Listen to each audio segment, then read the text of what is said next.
Chers amis, vous le savez, dans le Nouveau Testament, surtout, les histoires racontées ont très souvent une barque comme décor. Sûrement parce que nombreuses sont les histoires situées au bord d'un lac. Il y a les barques mises à l'eau, amarrées, il y a les barques en train de voguer et les barques échouées sur la plage qui attendent le moment venu pour transporter hommes, femmes et enfants de l'autre bord ou pour aller pêcher avec les artisans du coin. Certaines sont neuves et la peinture fraîche brille au soleil.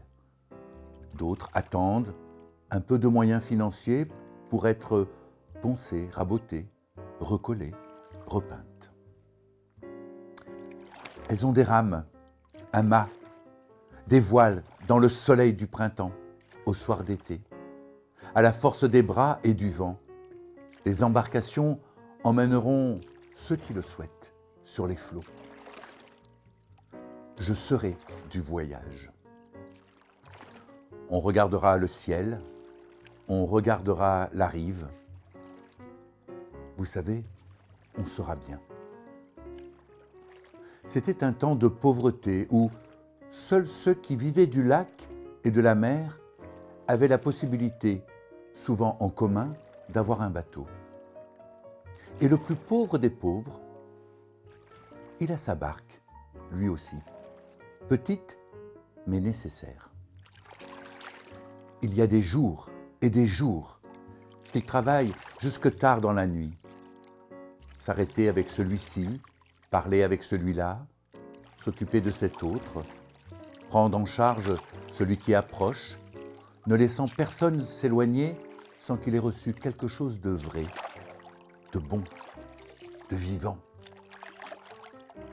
Il y a ceux qui hésitent et qu'il faut encourager, ceux qui se précipitent et qu'il faut accueillir, ceux qui se taisent et qu'il faut mettre en confiance, et ceux qui crient et qu'il faut apaiser.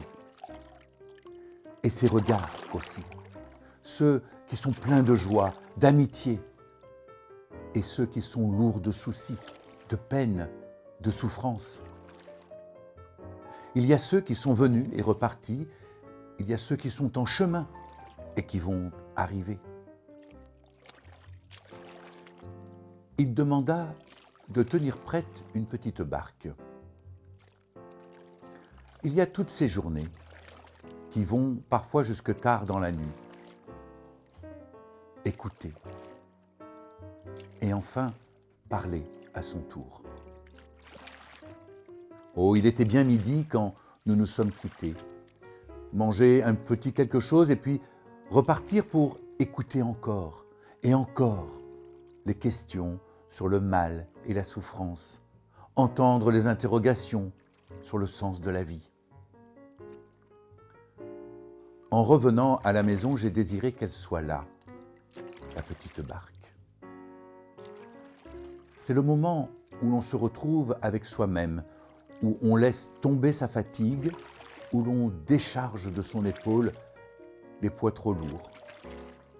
Le temps où l'on retrouve le Christ, où on laisse pénétrer en soi son souffle, le souffle nouveau, sa vie. C'est l'heure où l'on fait silence. Il n'y a que le clapotis de l'eau sur la plage et les vaguelettes qui viennent caresser la barque.